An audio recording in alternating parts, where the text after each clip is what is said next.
ایک दूर दराज शहर में एक अमीर बादशाह रहता था। उसके पास दौलत, ताकत और शोहरत की कोई कमी न थी, मगर उसके दिल में एक ही ख्वाहिश पल रही थी, उसे सिर्फ बेटा चाहिए था।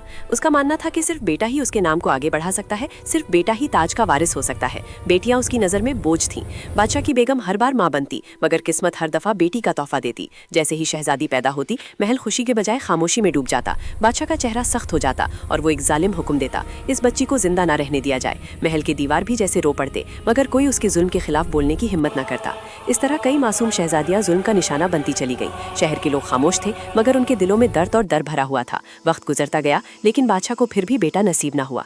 फिर एक दिन एक और शहजादी पैदा हुई। वो बाकी सबसे मुख्तलिफ थी। उसकी आंखों में अजीब सी रोशनी थी, जैसे किस्मत खुद उसकी हिफाजत कर रही हो। महल की एक बूढ़ी दासी, जो बहुत रहम दिल थी, इस बार बादशाह के जुल्म के आगे खामोश न रह सकी।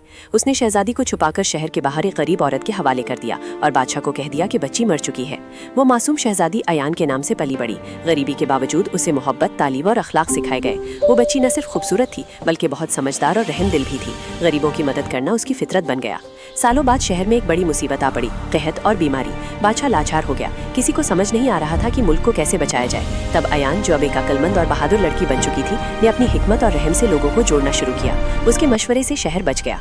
जब बादशाह ने इस लड़की को देखा, उसका दिल कांप उठा। सच्चाई सामने आई तो बादशाह को एहसास हुआ कि जिस बेटी को वो बोझ समझता रहा, वही उसकी सल्तनत की नजात बनी। बादशाह रो पड़ा। उसने अपनी जिंदगी की सबसे बड़ी गलती को पहचान लिया। उसने सबके सामने माफी मांगी और ऐलान किया, आज से बेटी और बेटा बराबर है। जो बेटियों पर जुल्म करेगा वो सबसे बड़ा मुजरिम होगा।